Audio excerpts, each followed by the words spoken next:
Hi friends. Today I want to talk to you about the Transrockies run. Now, what is the Transrockies? The Transrockies is a 120-mile trail running mountain race that goes from Buena Vista, Colorado to Beaver Creek over the course of 6 days. Now, it's promoted as a running camp for big kids. However, I would like to say I went into this assuming that it really was going to be easy, which was a false assumption. The race covers, as I said, 120 miles, but there's 20,000 feet of climbing at altitude. So it's something to be really considered. I did prepare to a certain extent, but not well enough. So what are some of the mistakes that I made? I did no tapering. I climbed a 14,000 foot peak 3 days before the start of the race, and I had no rest days. So that's one thing in the future that I would definitely build in is the rest and the taper. The other thing is you have to respect the Rockies. The Rockies really are mighty mountains. And I had, over the course of the last 3 years, participated in 3 self-supported running races covering 150 miles or more. So which means I needed to carry everything I needed to survive for 7 days on my back. So I was wearing a heavy backpack, going through super tough terrain, sleeping in tents, getting no rest. And so when this race came to my attention, I thought, oh, this is going to be easy. It's 120 miles over 6 days. I'm wearing only a running backpack, so I'm going to be light.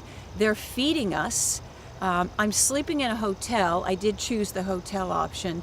I can take an Epsom salt bath at night, and this is just going to be fun and easy.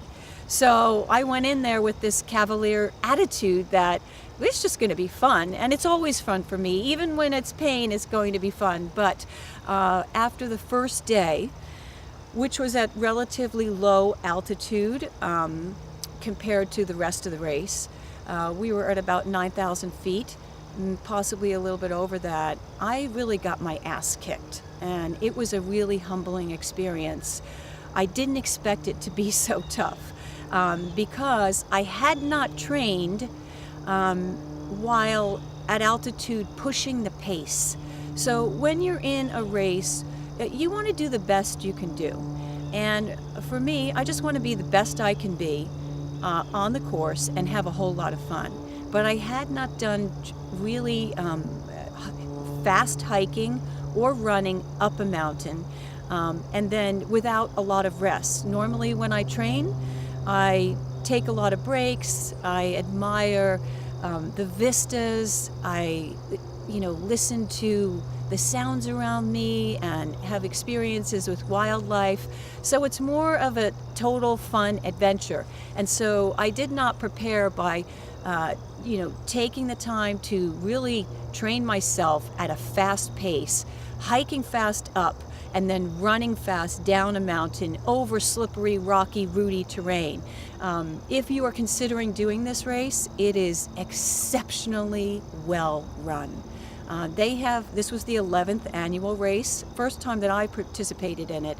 But the staff, the food, the execution of the entire race is superb, and I highly recommend it. So people often ask me why. Why do you do these crazy things? You're 55 years old, and isn't it time to just relax already? And as my mother said to me the other day, she said, Susie, why don't you just go and sit on a beach somewhere? Isn't it time for you to take a rest and sit on the beach?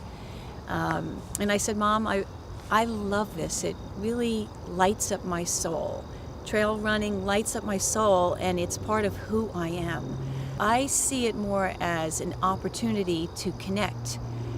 And when I say connect, I mean connect to all of the people that are there.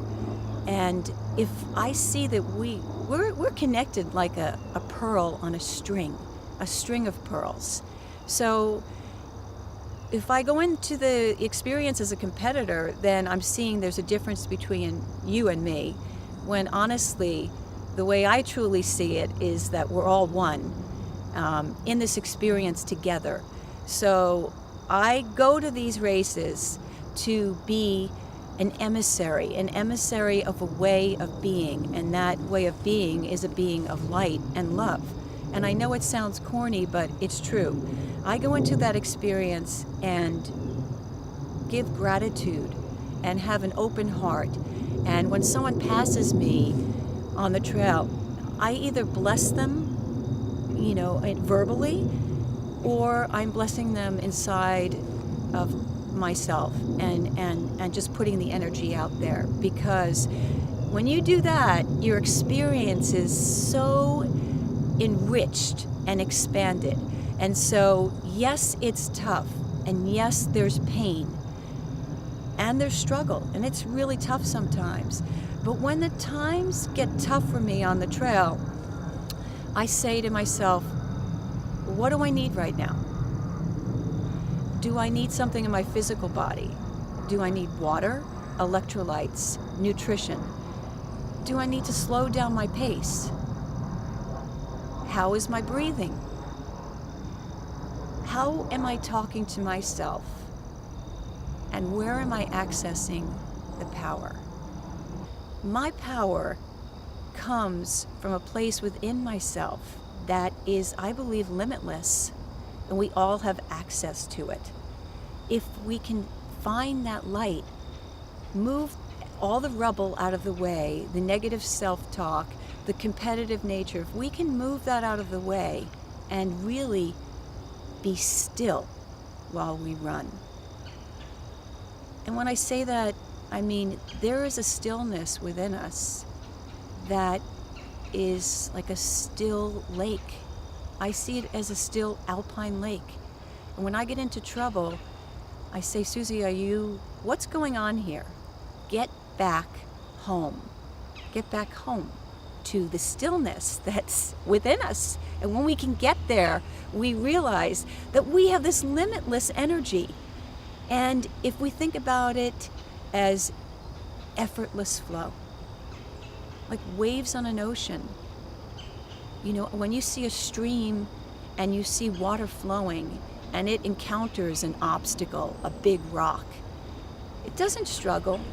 It makes its way, it finds its way around that rock that's in the middle of the water. In effortless flow, I think about a bird in flight.